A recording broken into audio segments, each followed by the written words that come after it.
What would it be like to watch The Nightmare Before Christmas as a Thanksgiving film? Today, we're going to be discussing the messaging of The Nightmare Before Christmas. We're going to talk a lot about what it would be like to watch this movie as Thanksgiving. We've had these episodes before where we talked about, is it Christmas or Halloween? We've reviewed the film, and several times you guys have heard me troll. And I'm going to admit today that I am trolling when I say it is a Thanksgiving film. But this time we're really going to talk about it as if it were. That. We are going to be focusing on messaging. We're not going to be focusing on like some of the history behind it. We're not going to be rating the film, any of that stuff. So if you're here for like the fun, super nerdy Disney stuff, this is more like a fun Thanksgiving holiday special that we're just going to be talking about some of the messages and going through it. So don't expect a lot of that. Expect a little bit of that because I can't help myself. I am Joshua Noel. I am here with the one, the only, the pod almighty. You might say that when it comes to podcast realm specifically, he is omnipotent. The one and only TJ Tabrias One Blackwell. Take that, Tom Ward. Thanks. I like how I've just started this thing where it's just like, take that, Tom. And we're also here with the one and only another fan of Tom Ward. Secretly, we're all fans of Tom Ward, even if I pick him. The one and only Will Rose, my pastor. How is it going, the round-headed king? Oh, I'm feeling rounded and shined and ready to roll. See what I did there? Yeah, it's going to be going, I am the Turkey King.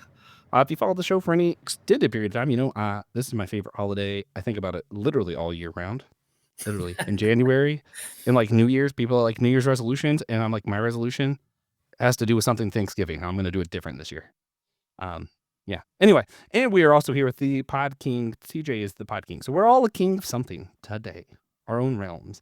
And instead of doing our usual what we're geeking out on, I want to know something really important, guys. What side dish are you guys most excited for this Thanksgiving? It's coming out on Thanksgiving Day. What side dish are you most excited for today, Will? I really can't wait for some turkey stuffing with gravy on it. That's what I'm looking for. Yeah, if you ask me tomorrow, it might be something a little different. Classic, yeah. But I think the stuffing. Do you count like turkey skin, like picking the turkey skin off the turkey as a side? I think it should. Side dish? Whatever you want to be a side. I think it could count. Whatever you're most thankful for. Stuffing, gravy, and then some turkey skin kind of peeled off the baked turkey, and nice. That's what I'm going with. DJ, what are you? What side are you most excited for? Probably mashed potatoes. You can eat mashed potatoes all year. Yeah. I get it, and I do. I love mashed potatoes. Nice. I like to say I'm a big mashed potatoes guy. That's not really true. I'm like 5'6" on a good day, so like a slightly below average mashed potatoes guy, but I love them. You know, this was hard for me, mostly between macaroni and cheese with gravy or potatoes with gravy. Gravy is the given part. I'm going to go mashed potatoes, specifically because, like, I can make my own mac and cheese. The mac and cheese I make at Thanksgiving is special, but I do it sometimes throughout the year just because I'm like, man, it'll be like March and something will upset me. And I'm like, I just need a little piece of Thanksgiving to get me through March. And I'll make my Thanksgiving mac and cheese. But my mom makes some mashed potatoes that I can't seem to replicate. So that's what I'm excited for. She does this thing with like cream cheese in it. And like I try. And I think my potatoes have gotten better. But it's just, something about it. Last year specifically, they were on point. His potatoes are pretty good. Josh's potatoes are pretty good. I've had Except for that one time I burned them. Maybe more than once. Yeah. I do enjoy making mashed potatoes. But with that, guys, we're also thankful for people who take their time and rate and review our podcast wherever you get it. If you're on the road and you're listening to this on Thanksgiving Day, hey, we're thankful for you. We appreciate it. And if you have time, you ate a little bit, you got to spend some time in the restroom, you got your phone out, might as well rate and review the show while you're there. And it helps our show get noticed and all the algorithms and stuff. So we do really appreciate that. Also very thankful for all of our financial sponsors. Today, I want to specifically shout out Ethan Overcash. I met Ethan recently. He's awesome. He's incredible. It's one of those where like I say his name a lot and now I'm like, wow, when I thank him on the show, I know who I'm talking about. I'm like, I actually do really, this guy's awesome. Yeah. Also, guys, if you want your own shout out and for me to go on for no reason about you, you have to meet me and also consider supporting our show for $5 a month on our website that's going to be down in the show's description. You also can get some free extra content. You can get some merch down there. You can leave like a one-time financial gift if you're just thankful for what we do on the show. There's all kinds of stuff you do. So just make sure you check out the website when you got time. We appreciate it. We appreciate you. And I am super thankful for this holiday and for my friends who agreed to do this little exercise with me of watching The Nightmare Before Christmas as a Thanksgiving film. I think I already admitted it once. I'm going to say it again.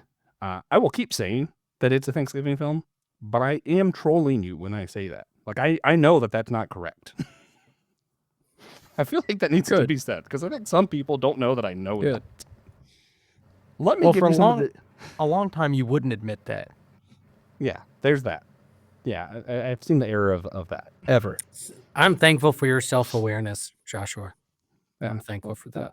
Thank you. Yeah, I think this show has given you that self-awareness, and I'm thankful for that. It helps. This group, this community that we have, really helps. And if people want to be a part of the community, we have a special Discord channel that they can be involved with if they become an official member on our website in the show's description.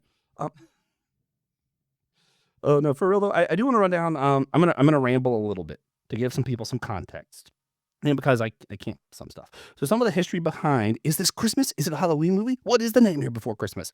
There's actually a lot of history behind this that's really interesting. On our show, Systematic Geekology, we're doing a year of polarization. It would have been natural to do this debate again, but we've already done it. And there is actually just there is an answer to this. It's both. The reason that it's both, I'm going to give you the reasons, guys. First of all, Tim Burton had the idea because he was just in a shop when they were taking Halloween stuff down and putting Christmas stuff up at the same time. And he said, that's interesting. Let's do that. Literally, canon. That's why he made the movie. It is both. Originally, it was going to be like a short because Disney just didn't really know what to do with Tim Burton. He got fired. He did some other stuff. He became a big name. Disney still owned the rights to this story, and he was like, I really want to make this film. They okayed it. They announced it was going to come out. Guess what weekend, guys? Thanksgiving weekend. Of course. It's going to come out Thanksgiving weekend. Why wouldn't it?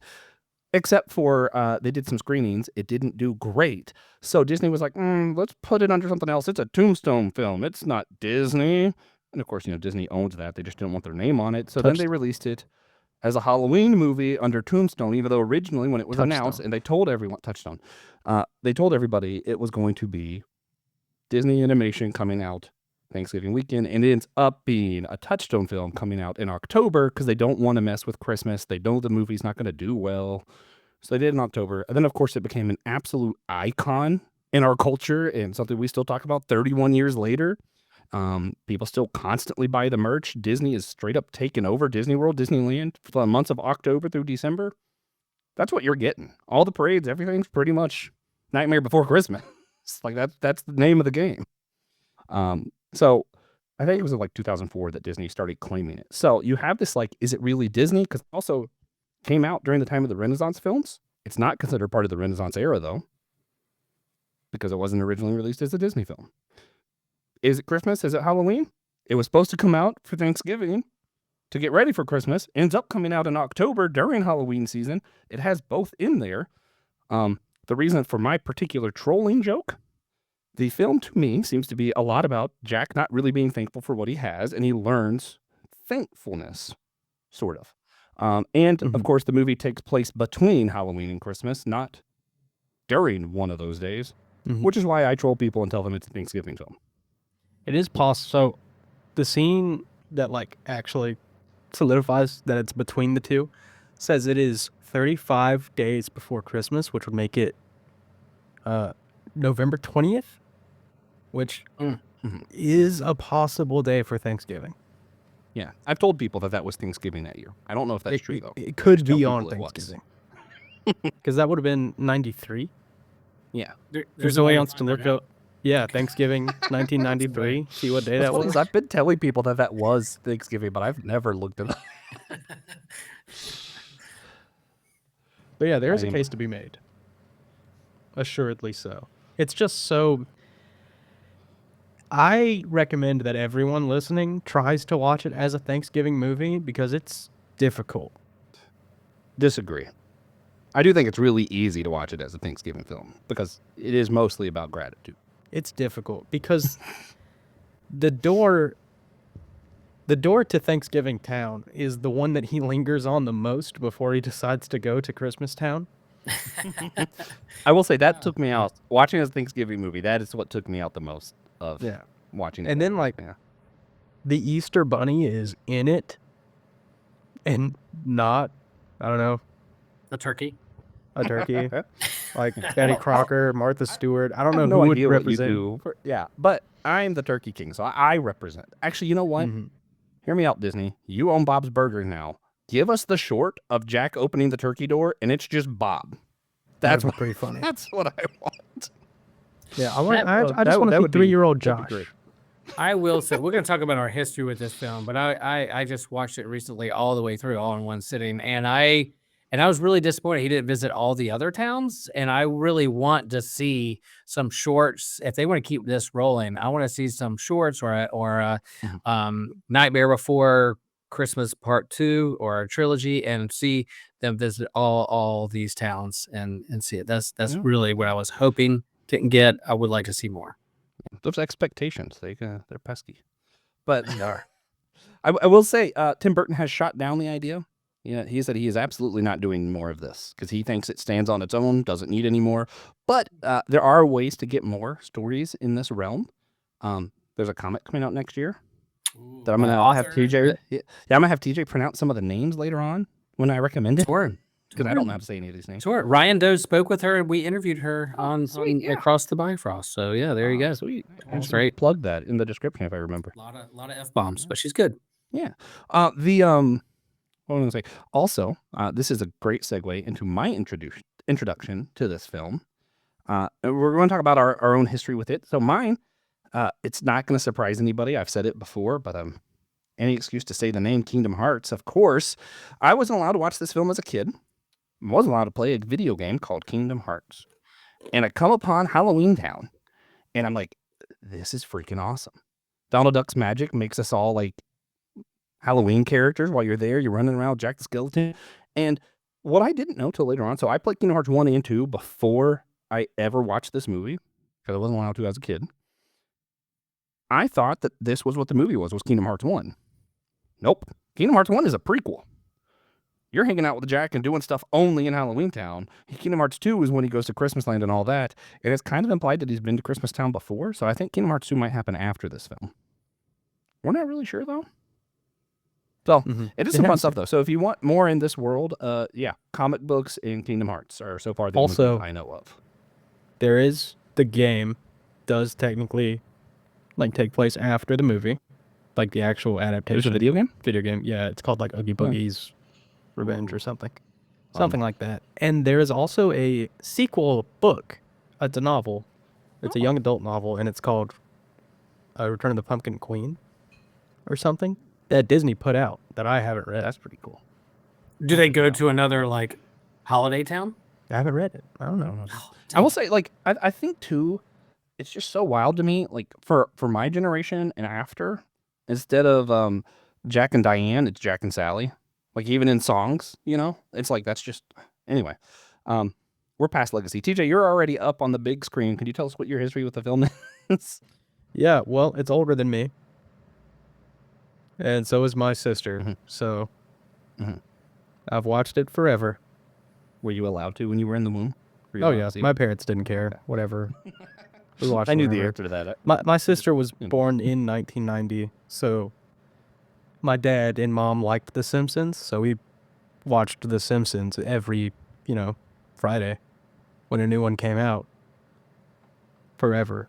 Literally my entire life. So they didn't really care what we watched. Nice. All right, well, take us home. What is your history with Kingdom Hearts? I'm very familiar. So this movie came out when I was in college, and I have never watched this movie all the way through. I've seen clips.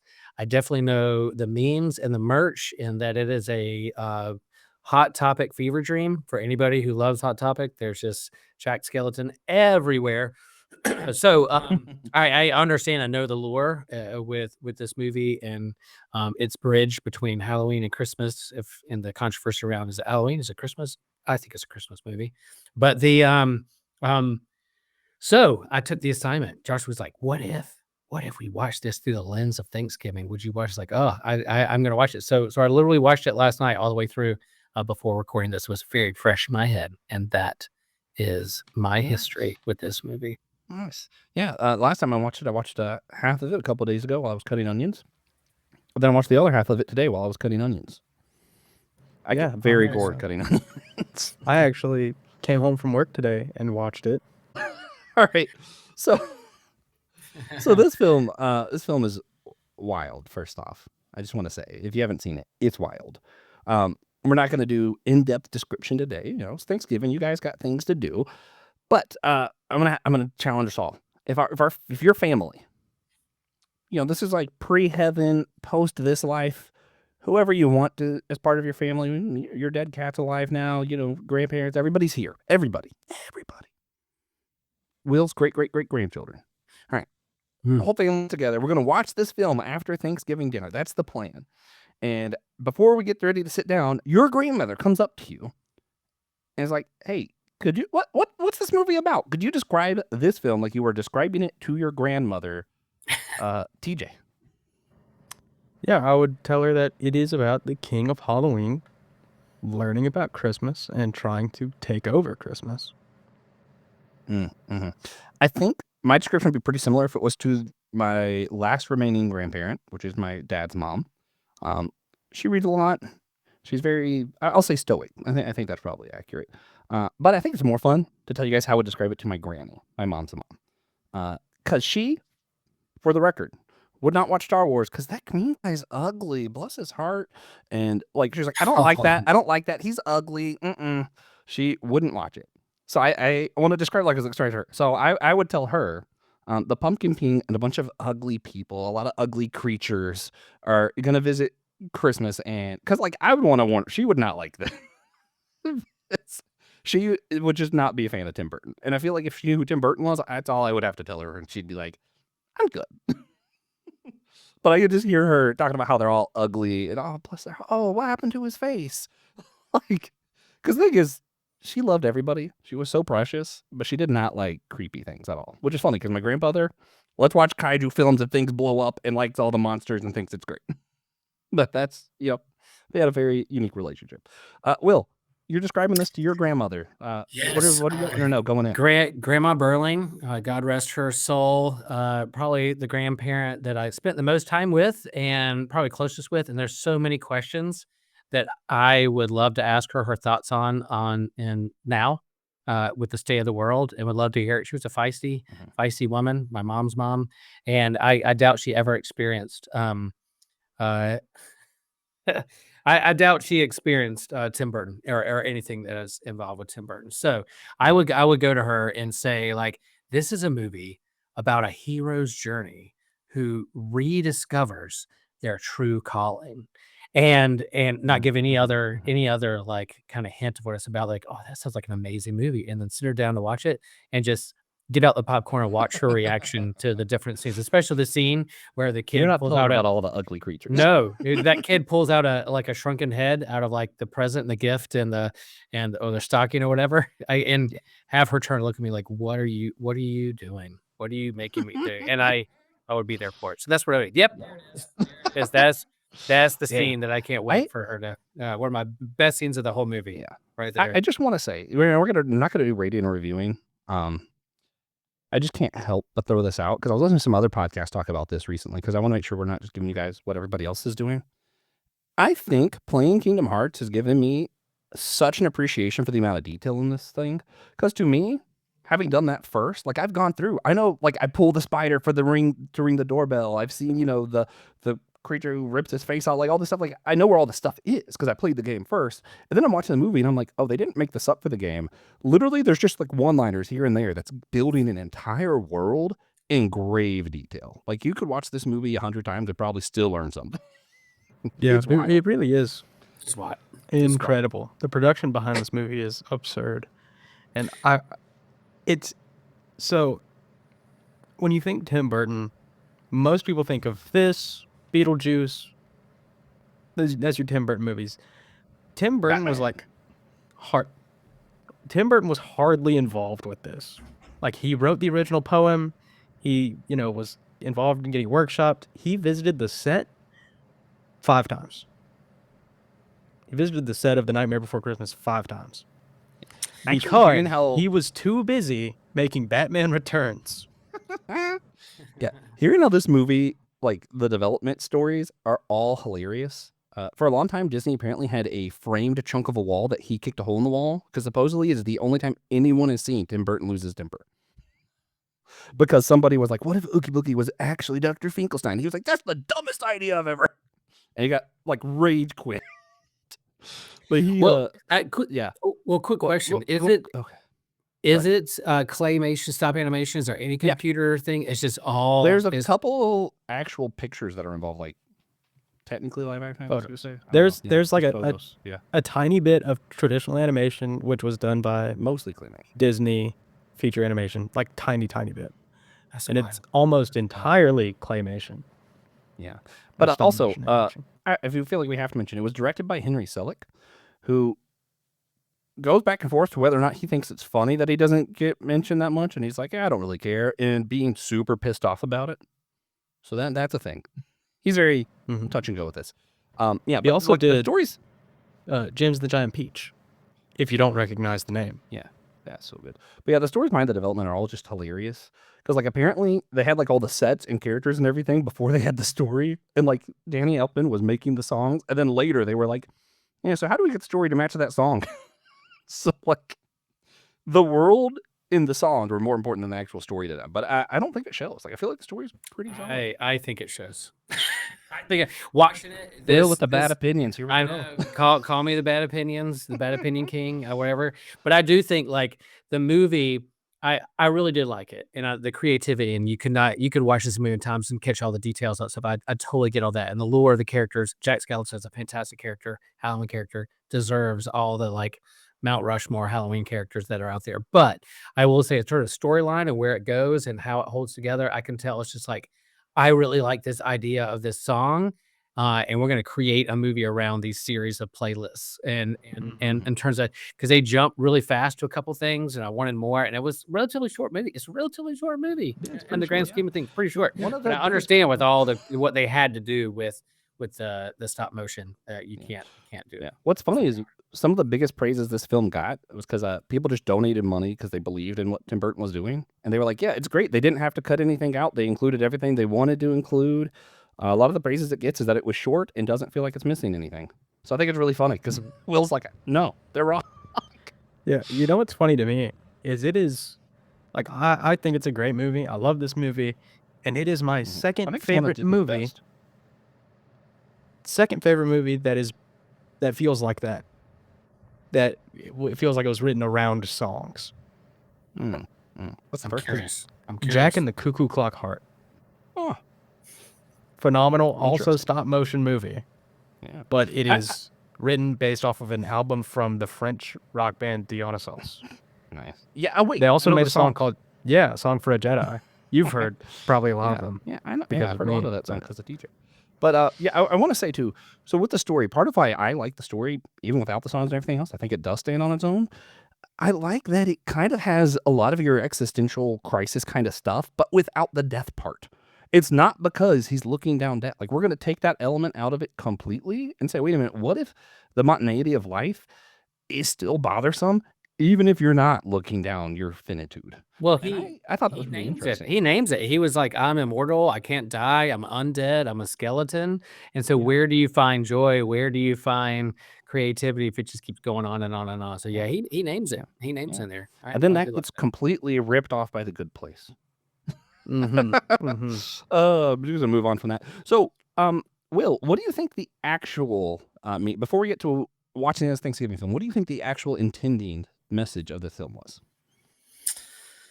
I do think it's like this. What the existential question of where do we find life and creativity in our day-to-day routines. I really do think it is a hero's journey where someone rediscovers their true calling, and that no matter where you are, whatever holiday town, whatever favorite holiday you love, if you did it every single day, or that's everything that revolved around that, it would get a little old, it would get a little stale. How do you find a little bit extra zip? How do you find a little extra energy when things just seem like so routine and monotonous? And sometimes you rediscover your true calling by through others and through looking through the lens of how other people see the world. So that from a different perspective, look at the world through a different perspective. Maybe walking through a different portal, you discover you're like, maybe my where I grew up, where he at one point he goes, I'm home. I've come back home, and so he rediscovered what home means for him. Yeah. TJ. And he was thankful. TJ, what about you? If you had to, the best of your ability, describe what the actual message of this film was, what would you go with? Stop motion is awesome, and Halloween is cool, and Christmas could be scary.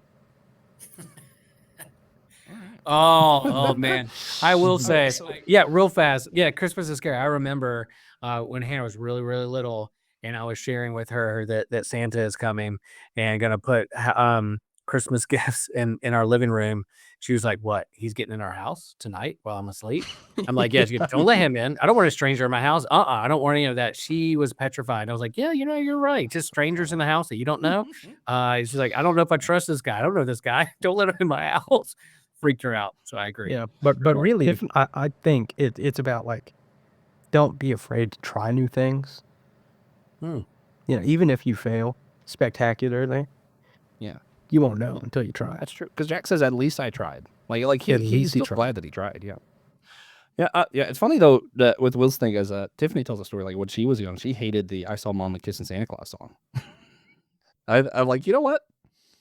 Yeah, I get it. Okay, so for me, if I'm being honest and not just trolling, I think I don't think it has a message as much as it's asking us a question. I think it wants us to be introspective and to ask, what if you're missing stuff in your life because of the monotony of everyday life? Like, I think it's asking us, what if that's the case? Because, you see, Jack is missing some stuff and he doesn't realize it, because instead of observing his own life, he goes and finds something else. He does this whole thing. Is he glad he did it because it gave him a new perspective? But I think at the end, what you see is Jack's missing how great his own calling was. He's missing Sally being completely infatuated with him. He's missing a lot because he's so bogged down with monotony and just doing the same thing over and over. He just doesn't take the time to notice what he does have. And I think it's asking that question for us to look at ourselves and go, am I doing that? And why I think it's a Thanksgiving movie is because I naturally almost immediately answer with that with, oh, I know how to tell by being thankful for what I have. like my natural response to that is Thanksgiving, which is why I naturally am like, oh yeah, of course, Thanksgiving. Right. Yeah. Which is a very normal and adjusted thing that normal people do. Yes. I can't tell if he's joking or not. This obviously is about Thanksgiving. Yes. Being thankful for what you have. Okay, so how does the meaning change, DJ, then? If we do watch it as a Thanksgiving movie, we try to do this, how does that impact, what new things can you get out of the film by watching it this way? Me, personally, I got a lot of, man, this is not about Thanksgiving. I did. That's funny. That's really what I got out of it, trying to watch it as a Thanksgiving movie. Because honestly, I love this movie. I just get lost in it, and I kept forgetting that I was trying to watch it like it was Thanksgiving. Because I'm not a movies are tied to seasons kind of person. I watched Muppets Christmas Carol yesterday. Not because we're getting close to Christmas, just because I really like Muppets Christmas Carol. That's good.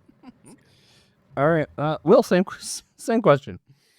Well, given the assignment to watch the movie through that lens, I was really anticipating the entire time them going to Thanksgiving Town, and they never did. I was really disappointed. Yeah, it is. Yeah. If this was your first time watching it all the way through, and you were told to watch it like it was a Thanksgiving movie, I could see how that would be pretty jarring. Oh, that's fun. No, I totally get it. Like the whole, all the holidays and It's not what you get out of the holiday as what you put into it, and mindfulness, and don't take for granted things that you have, and what your life revolves around. I think, Jack Skellington had a big to-do list when it comes to Halloween. Is over. Then he's let down. He's like, I feel an emptiness inside. Now I have to start all this over again. And he misses the fact that Sally is an oppressed captive who needs liberation. If he hadn't been so like bogged down with a big to-do list, maybe he would have noticed that there's someone who needs freeing from the oppressor. So yeah, and there's a sense of yeah, where does the gratitude come from, and what shakes you out of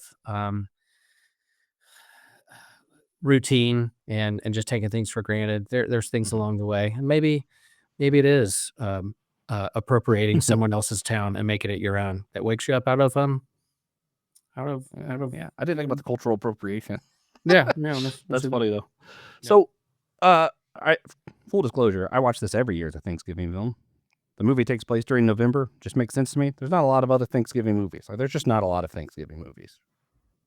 This is what I do. This and some specials, TV specials. Yeah, Free Birds. For me though, watching it as Thanksgiving, it feels natural to me. But because it does feel like it, I will say though, going in with the mindset, I think makes me like Jack Skellington a lot less. Because what you see is like, okay, I'm thinking about being thankful for what, thankfulness, that kind of stuff. And here's this dude, and he has this whole crisis moment. His whole like crisis that he has to come back from is, man, I'm the greatest of all time. I have never once failed. This sucks. And I'm like, oh, man, this guy a little bit irritates me when I watch it as a Thanksgiving film, because I'm like, man, you're the Pumpkin King. You have pretty much the only real female character in your town likes you. And it's like, hold up now. The mayor comes to you for answers. Dr. Finkelstein is like, whatever you want, sure. The whole town basically worships him, and he's like, this sucks. So, obviously I get a lot out of it going, hey, am I missing that? Well, obviously I have problems with self-confidence. I'm down on myself. And I'm like, am I maybe a jerk like Jack? And sometimes I'm like actually really good at stuff, and I feel down, and someone's looking at me going, I hate that guy. How can he be down on himself? Like it's like when you play, sorry, I love my pop-up. I'm going to tell a story about him. We played golf with him one holiday, and we all immediately hit the ball into the pond. And he's like, oh, it's fine. It's fine. You guys are doing great. And then he hits it barely into the pond. Is, man, a blind man with one arm and no legs could have hit better than that. And we're like, wait a minute, Papa. Didn't you just tell us? But like, I think that's a little bit what I get out of this film. It's like, this guy's the greatest, and he still can't appreciate it. And I think it's just hard not to reflect on that for me. Yeah. So, Will, what parts of this felt most natural, if natural at all, to watch this as a Thanksgiving film? Well, there was that moment when they come upon the portal to Thanksgiving Town, but never go through it. So that was the most natural. There is a turkey. There's a turkey. Yeah, true. I was so thinking like I did not think that they accidentally kidnapped the Easter bunny. I thought was going to pop out of that thing was going to be a turkey for Thanksgiving. It's like, oh, because Joshua said when this made sense, and I was like, that would have made similar. So me trolling impacted your expectations and maybe ruined the movie for you. No. Maybe I'm Jack. I'm the back. Then I think about it. I'm like, you know what? It shouldn't have been a turkey. It should have been the Easter bunny. I like that because sometimes the Easter bunny and Santa Claus, you're like, what the hell does that have to do with Christianity? And you're like, well, that's where you have to kind of bust out the scientific method to see if you can find what things mean. I'm not going to explain myself at all, but I posit that Jack Skellington has more to do with Christianity than the Easter bunny. TJ, I think I'm going to revisit that point that Will just brought up again. We need a good Thanksgiving entity. Because whenever it comes up, it's always this. It's always Easter Bunny, Santa Claus. Like Rise of the Guardians. You got the Easter Bunny. He's Australian for some reason. That's such a good movie. Can we talk about that sometime? We should talk about that sometime. Let's talk about that. You too. The part that naturally feels like... Yeah. The part that naturally feels like... Let's talk about it for Christmas. Okay. The part that feels naturally like Thanksgiving to me is none of it, but the part that feels the closest is definitely when Jack Skellington gets back to Halloween Town after he has his revelation of like, I'm the Pumpkin King. Yeah. I'm going to go back there and I'm going to do what I'm best at. And I'm going to kill Oogie Boogie, by the way. I'm going to kill him. I'm going to kill him when I get back. Murder. Actually, Mark murders him. Kingdom Hearts 2 is canon, in which case he might feel. Well, yeah, you have Santa, you have the Easter Bunny. If there's a Thanksgiving entity, you can't have the turkey because the turkey's always murdered to be eaten. So that can't be the like mascot of Thanksgiving. I still what would be the posit mascot? Bob from Bob's Burger. What would be the Bob's mascot? Burger? Gotta be like Tom Thumb or something. Yeah, Okay. For a big mashed potatoes, just a big blob of mashed potatoes. for That myself, has eyeballs. I am going to agree with TJ. And I'm going to expand on it a little bit. Beginning of the film, this is Halloween. They have a song, you see the world, you know everything that Halloween is about. It's the spookiness, it's the scare, that's the fun. You go to Christmas, it's about the jolly, happy children, snow, it tells you what Christmas is about. You have, what's this? That tells you exactly what Christmas Town is. Through the eyes of Jack, of course. But then at the very end, he goes back to Halloween Town, and it's just this hidden realizing, I'm thankful that I did this. I'm thankful for who I am. I'm thankful for the people in my life. And it's just a great show of gratitude. It's just him going around being thankful. And I'm like, yeah, that's what it's about, which is why I have a hard time when the crescendo of the film is about being thankful. I have a really hard time thinking it's Halloween or Christmas. It's easy to think both. It's easy to think neither. I have a really hard time putting it in one camp, though, when it's like, clearly, the message of the film wasn't either of those things, because the crescendo of the film didn't end with this is Halloween. It ends with him having gratitude. Mm-hmm. And that's just which is reasonable. where I'm at. Yeah. What part, and I think I know the answer, felt least genuinely like a Thanksgiving film, TJ? Opening scene, this is Halloween. I didn't know the answer. I thought he was going to say all of it. That felt a lot like Halloween to me. Whenever my answer is whenever you see like a zombie or undead or skeleton or a trick-or-treater or a vampire or a werewolf or a Frankenstein monster or a Bride of Frankenstein, or whenever you see a monster or pumpkin or a skeleton, whenever you see that, it kind of throws me for a loop about whether I'm watching Thanksgiving. My pushback is, I argued that the season of Thanksgiving starts with the Day of the Dead. And it actually starts by you being thankful for your past loved ones. Then it goes to being thankful for the saints, and then All Souls. And I'm like, yeah, I mean, it starts with, so the skeletons and zombies. I'm like, yeah, okay, I think that can be Thanksgiving. I like your Werewolves push and in stuff, not so marketing much. that we do. Earlier, it does feel like that the Halloween stuff comes off the shelf and immediately Christmas pops on, and there's no room for like fall or November or Thanksgiving. I will agree. I had that same experience of walking into like a store not that long ago, and Santa's right beside like a zombie, literally. And I'm like, oh, here you go. It's a Satan Center. There's That was a the whole inspiration type for this film. like that. Yeah, I experienced the same things. Like, there's no in between. Where's my Thanksgiving tree? And that's like I've talked about this cornucopia. before. I think America has probably unintentionally created a liturgy of our holiday calendar. And it does go from Halloween and being scared and thinking about our mortality into being thankful for what we have, into then looking to new hope with Christmas and, the winter solstice, all that stuff. And I feel like there's a little bit of a natural progression. And then taxes. Yeah. And then they make you wait to think about You start death all again. over and you're like, They try to separate death and taxes. It's wake up, people. For me, the part that felt the least genuine like a Thanksgiving film is the part that felt most genuine to Will. Right there. You see the turkey, and it's like he's choosing not to go to Thanksgiving Town. That's the part where I'm like, most takes me out of it when I'm trying to watch it as a Thanksgiving film. I'm like, well, man, it's hard for me to make this argument when he sees Thanksgiving and chooses not to Unless it's go. side by side. Like, you got Thanksgiving and they have the timeline, right? Like, it would have been bad if that was on the other side. At least they show between them. Also, Yeah. St. Patrick's Day. Yeah, I'm glad that What's that's that door?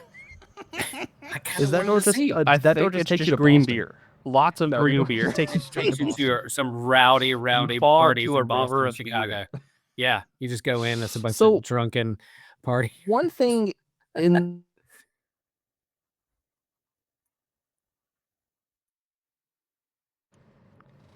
Josh's mic broke. Wait. He got so excited that his microphone broke. Yeah. The other ones were for. Correct. Okay, so what a big crux of the film is Jack's desire to switch things up for a different holiday than his own, to do something different than he's been doing over and over and over and over that he's the absolute best at, whatever. What does Jack's desire for a different holiday say about our own seasonal restlessness or search for meaning? Pastor Will. Oh, here we go. My favorite scene in the entire movie is when he busts out the book that says the scientific scientific method, and he's trying to scientifically figure out what the meaning of Christmas is. And he has equations, he has math. He's really trying to put his hands on what this holiday really means. And that's the question, right? What does it mean for you, for me? I got an idea when it comes to Christ Mass, the Mass of Christmas. I got an idea of what Christmas means, but it's really, I don't think this is a Thanksgiving movie as much as is a dialogue between faith and science, because in the midst of that science, he's asking, maybe even if I can't see it, I can still believe it. And so I love that phrase. So maybe this is a faith and science film. If I had to put it in a category, I'm putting it as a love film, personally. Primarily a love story. It is a love story. Not just between him and Sally. Ooh. I think it's the whole community. And that's what, to me, one of my favorite scenes is actually when he's going back trying to describe Christmas and no one's understanding him. And to me, this might be a little bit weird. Like pastors, podcasters, a lot of people who spend time on stage. I see this a lot because even though, I do a little bit of that, but I'm around a lot of people who do stuff like that. And a lot of times they've so much put their identity into, I'm the pumpkin king, I'm the pastor, I'm the one on the stage, I'm the one with the mic, that sometimes, they go out to do stuff and then they're like talking to friends and everybody's like, huh? Like they love them, but they're like, huh? And I think this is him realizing he doesn't actually have a relationship with the people of Halloween Town, including Sally. I think a lot of it, I think, has to do with that. So I think he had to switch it up for him to realize what he had. But I think what he had was love. And man, I know that like people hate when you answer stuff that way. We think the answer was love, but I think this time it actually probably was. Yeah. Mm-hmm. Oh, sorry. I think it's the most easily relatable part of the movie. It's getting comfortable. He's in the rut. He's dealing with the monotony of his everyday life. And he just wants to see if something could change. And he's luckier than most of us because he is the king of Halloween. He's the pumpkin king. No matter what he does, he's still going to be the pumpkin king. Not all of us can say that. Yeah. Yeah. TJ can't tomorrow be like, you know what? I kind of want to know what it's like to work at Moe's. And then be like, I didn't like it. And go right back. Actually, he might because he's good at his job. But a lot of people can't do that. Probably not, though. Yeah. Probably not. Yeah. I like that. But I think it's a good one more thing. Pastoral privilege. I do think it's important to be intentional and mindful of why we do what we do for any holiday, early celebration, whether it's birthdays or anniversaries or whatever season you're in. I think that's part of the challenge. And while these movies do ask that kind of existential question, is why are we doing this in the first place? What's the meaning of all this?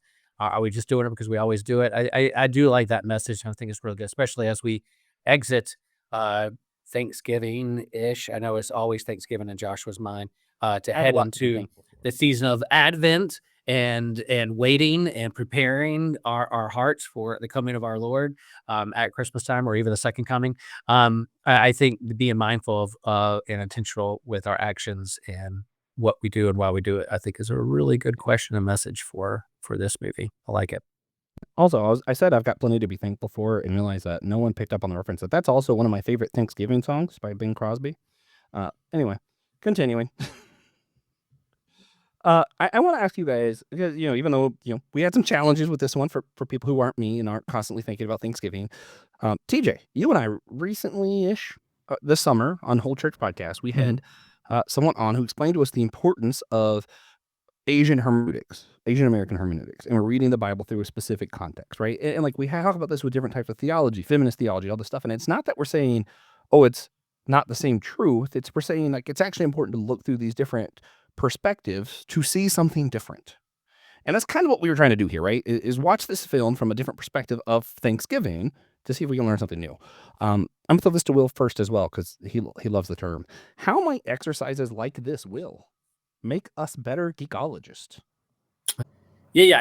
I just that it's important to look, the age-old saying of walk a mile in someone else's shoes so you can understand what they're feeling or thinking or looking through their lens, experiencing, being empathetic of what other people are experiencing in life and listening to that, I think is really important for that.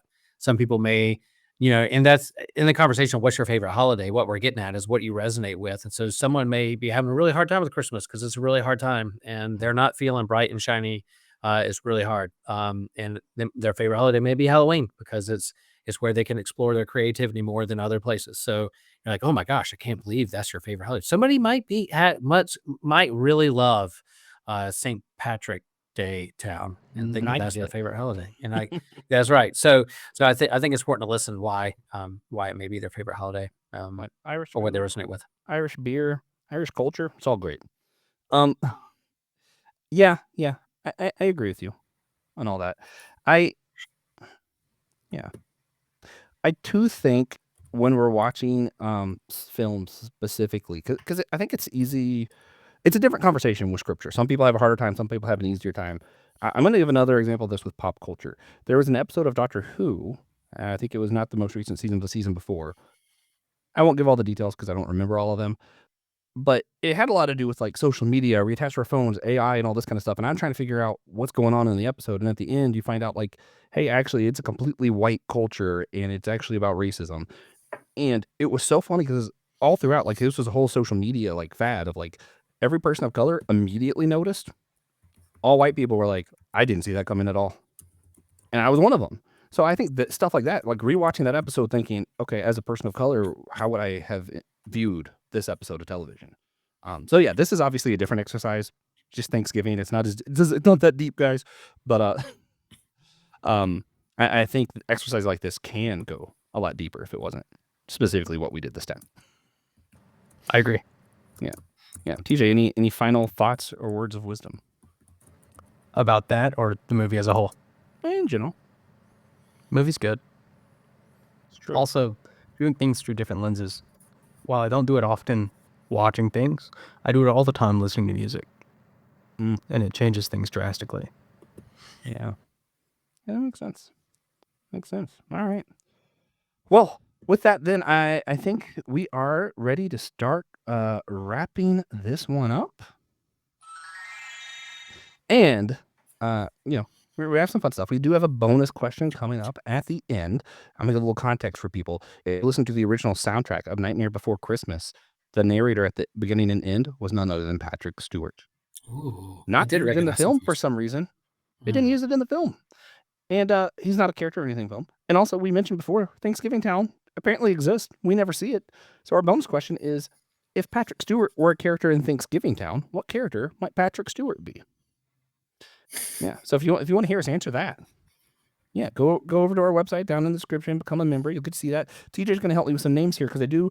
We're not going to do recommendations, but we do want to recommend if you like Nightmare Before Christmas to check out the comic coming out next January by the authors. I thought you were going to say by the date. Torin, I believe it's Grenbeck. That's right, Will. You met them. Yep. Edu Mena, Adriano Augusto, and Taylor Esposito. They're working together to create a new Nightmare Before Christmas comic with Tim Burton's blessing. Yeah, should be pretty cool. I'm there, man. I love Torin. Sally, so I like Torin.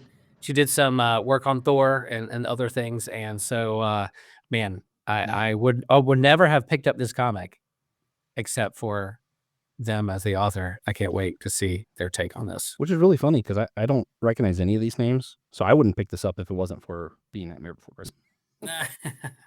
But instead of recommendations, I want to hear, what is your favorite Thanksgiving tradition, Will?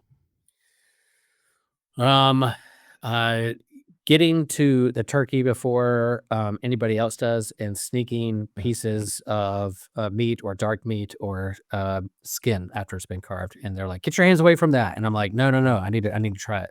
Taste testing stuff I shouldn't be eating before everyone else does. That's my favorite tradition on Thanksgiving. Eating before I should.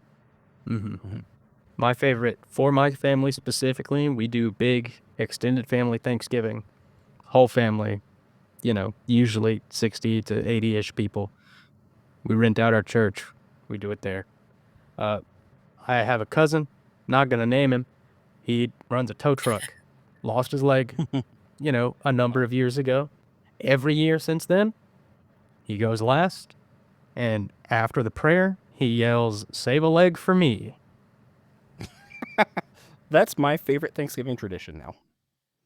Has nothing to do with my favorite. He goes last, and there's always a leg left for him. That's a good bit. That's fantastic, dude. That's a great story. That's a quality story. I'm going to give 2 answers because I have to cheat. My favorite tradition is actually Friendsgiving that we're not doing this year for multiple reasons. And specifically, it is cooking for friends who, to me, are like my chosen family. And just being able to have that gift and it be something that's meaningful to me. And guys, I'm not bragging. This is actually just something that makes me feel good. Having the people who are really close to me go, man, I don't really like turkey, but Josh does cook good turkey. Nice. And that moment and being like, hey, man, I delivered something that really, I love turkey, and being able to share in that love with other people and acknowledge that I do have talent. I am the turkey king. It would be bad of me to be like, man, Thanksgiving's coming again. I can't be that guy. I can't be Jack. My other favorite, I'm going to do family one since I don't have Friendsgiving this year, so this will make me feel better. I actually really like, I'm so cheesy for this. I love after the meal when we stop and say what we're thankful for. That part that everybody else hates, my bad opinion, I love it. I live for it. Like, I kind of wish every day, like, I could just greet people and them just tell me what they're most thankful for. It would make me feel good about life. It's like camp. You end of the day, you're in a cabin and you're like, share your highs and lows, and you're basically sharing what you're thankful for that day. I love it. I actually, in between movies at one point, I had a manager once who let me stay with them for a couple weeks, and some of their family did videos. Like, give me your high or low of the day. They started with lows, thankfully, because I like the highs better. There you go. It's me, yeah. Well, yeah. So that's ours. Drop in the comments somewhere. Let us know your favorite Thanksgiving traditions. I never get tired of Thanksgiving, so if you're listening to this in like February, that's great. My birthday's in February. I'd love to hear your Thanksgiving tradition. I don't care when you listen to this. Let me know, please. And of course, we are thankful for those who take their time to rate and review our show wherever you get your podcasts. We're also thankful for financial sponsors. This Thanksgiving, I'm especially thankful for Ethan Overcash. We love you, Ethan. Guys, also, we want to remind you that you can get your own shout out and thankfulness mentioned for $5 a month, becoming an official member of Systematic Geekology on our website. You can do that. And we'll be thankful for it. Or you cannot do that, and we're still thankful for you. You can get free content some extra free content on our website. You can buy some merch and leave a one-time financial gift, some Thanksgiving if you want to give some thanks that way. We'd appreciate it. All on our website, in the description. I've said that enough times, you should know, I think.